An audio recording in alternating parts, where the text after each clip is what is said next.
세계 7대 불가사의 피라미드. 3. 고대 이집트 들여다보기. 3. 면대기 고왕국. 제3왕조는 수도를 멤피스에 두었으므로 멤피스조라고도 부르는데 4대에 걸쳐 약 50년 계속되었다. 이집트 최초로 거대한 석조 건축인 사카라의 마스타파, 즉 계단식 피라미드를 건설한 조세르가 창시자다. 제4왕조와 대피라미드는 스네루프에 의해 시작되었다. 대피라미드들이 이 기간에 건설된 것을 보면 경제적 번영과 강대한 왕권이 유지되었다고 추정하지만 당시의 정치적 배경에 대해서는 전혀 밝혀지지 않았다.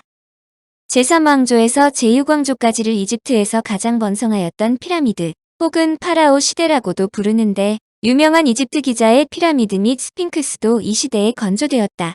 세계 7대 불가 사이로 지목되는 쿠프의 대피라미드는 대체로 기원전 2550년경에 건설되었다고 추정한다. 이 시기는 전 세계적으로 아직 진정한 청동기 시대에도 진입하지 못하였다고 설명되기도 한다. 사왕조의 특이한 것은 3대 피라미드 중 가장 작은 멘카오레의 딸인 켄트카우스 여왕이다. 보통 여성은 신의 딸 또는 왕의 어머니라는 칭호를 사용했는데 그녀의 경우는 상하 이집트의 여왕이라는 칭호를 스스로 붙였다. 학자들은 그녀가 정통 파라오로서의 권위와 실권을 가진 것보다는 제5왕조와의 교량 역할을 한 여왕으로 제5왕조의 초대 우세르카프 파라오 및 제2대 사울의 파라오의 어머니로 추정한다. 사울의 파라오의 시대의 이집트는 여러 외국과 접촉을 유지했다. 쿠프 파라오가 리비아의 왕녀와 결혼했고 사왕조에서 인근의 누비아, 셈, 리비아와 빈번히 상업적 교류를 했고 사울의 왕 시대에는 트로이의 왕들과도 상거래를 했다. 이는 사울의 왕의 이름을 적은 황금의 단편이 트로이 인근의 도라쿠에서 발견된 것으로도 알 수 있다. 이 시기에 중요한 변화가 보이는데 피라미드와 병행해서 새로운 건축물이 등장했다는 점이다. 태양 신라를 모신 신전이 그것으로 중앙에 거대한 오벨리스크를 세웠다. 이는 라를 왕조의 시조와 파라오의 아버지라 생각하는 종교관에 입각한 것으로 실제로 제5왕조의 파라오들은 자신의 이름에 라를 붙였다. 이 새로운 신앙과 과거 델타 지방에 있었던 오시리스 신이 병행하여 세계는 이 두 신에 의해 형성되었다는 이원론적인 개념이 확립되었다. 그들은 이 신앙의 중심지를 헬리오폴리스로 삼았고 세계는 이곳으로부터 방사상으로 전개되었다고 생각했다. 태양신을 섬기는 헬리오폴리스의 신관들이 매우 중요시되어 이집트의 정치를 움직이는 주축이 될 정도의 큰 영향력을 미쳤다. 제6왕조 시기의 이집트는 페피 1세와 페피 2세를 거쳐 후계 구도와 왕의 권위가 무너지고 각 지방의 총독들이 내전을 벌이는 등 급격한 혼란에 빠지게 되는데 그 이유는 분명하지 않지만 여하튼 지방 권력이 강성하여 독립성을 강화하면서 왕권에 도전했기 때문으로 추정한다. 제6왕조 말기에 이집트는 중앙의 지배가 쇠퇴하여 각 지역으로 분리된 잡다한 나라로 변모한다. 이 시기를 제1중간기라고 부르는데 마네토에 의하면 제7왕조는 멤페스에서 시작되었는데 70일간 70명의 파라오가 교체되었고 제8왕조는 146년간 27명의 파라오가 등장했다고 한다. 다소 믿기 어려운 사실이지만 여하튼 이런 변혁으로 제9왕조는 파이움에 가까운 헤라클레오폴리스가 중심이 되었다. 이들 왕조의 지배는 약 200년 동안 계속되었지만 과거처럼 상하 이집트를 통치한 것은 아니다. 상이집트는 아비도스가 한계였고 하이집트는 빈번한 아시아 여러 민족의 침략을 받았다. 그러므로 이 당시는 변변한 건축물도 남아있지 않지만 파라오의 체계는 계속 유지되어 종교와 도덕 면에서 새로운 바람들이 일어났다. 신과 인간과의 관계가 직접적으로 되어 파라오의 중개가 필요치 않게 된 것이다. 이런 믿음은 내면으로 깊어져 한 사람 한 사람의 책임을 따지는 사고방식이 발전했다. 이 변화의 중요성은 현세의 행위가 내세로 연장되는데 그들의 생전 행위가 선으로 인정될 때 일반 사람들도 신과 마찬가지로 영원한 존재가 될 수 있다는 것이다. 이런 믿음이 이집트의 특별한 미라 개념으로 발전하여 모든 이집트인들이 사망한 후 미라가 되려고 노력한 요인이다. 면대기 중왕국. 약 140년간 제1중간기의 혼란은 제11왕조 때 수습되어 다시 통일국가로 등장하며 4대 멘투호테프 파라오 때인 기원전 2052년 상하 이집트는 재통일되며 1일 중왕국으로 분류한다. 중왕국 시기의 수도는 멤피스보다 상당히 상류에 있는 테베 오늘날 룩소르로 이 시기에는 파라오는 아메노테프 1세 이후 세누스레트라는 이름을 물려 사용했다. 이후 1세, 2세, 3세로 파라오의 이름이 등장하는 계기라는 뜻이다. 고왕국 시대에 비해 상대적으로 인간에 밀접해지면서 아몬과 라가 합해지는 아몬나 신앙을 바탕으로 사제 계급이 강해지기 시작했다.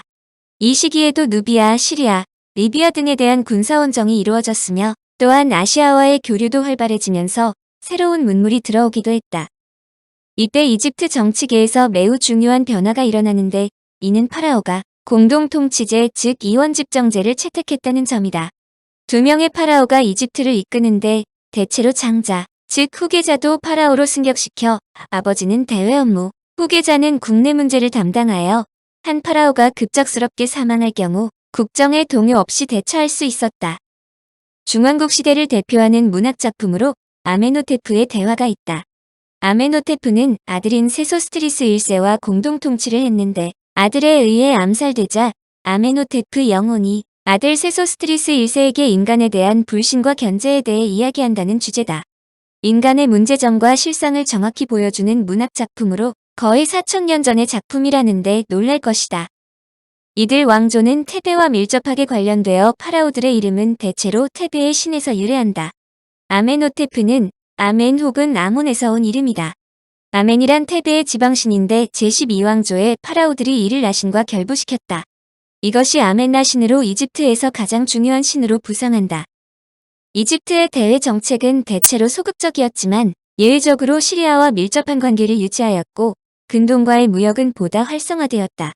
키프로스와 근동에서 막대한 양의 청동제 기물과 보석류가 들어오고 메소포타미아, 크레타섬 등의 특산물 등이 들어왔다. 이러한 상업 활동에 힘입어 이집트의 금속 공예는 크게 진보하여 정교한 왕관, 목걸이는 물론 각종 금은 세공이 꽃을 피운다. 이집트에서 중요한 곳은 누비아다. 누비아는 아프리카 산물 즉 금, 목재, 상아, 모피 등을 입수하는 루트이므로 이들을 장악하는 것이 이집트의 기본 정책이다. 그러므로 나일강 제1폭포하류에 있는 엘레판틴의 관리를 두고 남쪽 변경을 지키게 했다.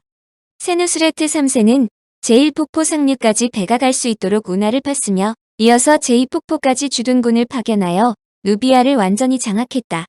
이에 따라 아프리카 물품을 거래하는 상업 중심지는 제3폭포 인근의 케르마로 옮겨졌다. 이러한 위협에 의해 세누스레트 3세는 누비아에서 신으로 추앙받았다. 또한 선대인 아메노테프, 멘투호테프 파라오 등과 함께 문학작품의 주인공으로 등장한다. 그런 신화 속에서 그를 모델로 한 영웅적인 용병대장은 멀리 겐지스 강까지 진군한다. 그 당시에 인도가 알려졌다는 뜻이다. 12왕조 시대부터 말과 철기를 사용하는 기마군단 힉소스가 수시로 침략하더니 기원전 18세기 말경의 전통의 이집트는 외국인에게 점령당한다. 이 시기를 제2중간기라고 부른다. 힉소스의 등장은 이집트 역사에서 가장 미스터리한 부분이다.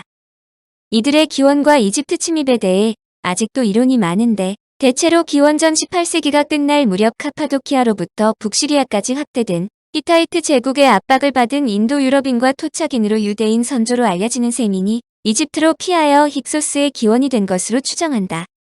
이들은 처음 이집트의 델타 지역에서 평화롭게 정착했으나 이집트의 감독이 소홀해짐에 따라 이들 지역을 무력으로 정복하기 시작했다. 이때 세민도 참가한 것으로 추정한다. 이집트가 다소 혼란 상태에 있다 하더라도 당대 최강의 전력을 갖고 있었는데 힉소스에게 패배한 것은 힉소스가 기마군단을 활용했기 때문이다. 당대까지 이집트는 기마전이나 전차를 사용하는 전투를 몰랐으므로 전격적으로 제압당한 것이다. 힉소스의 등장으로 새로운 귀족 계급이 대두하고 각종 장인 계급이 등장한다.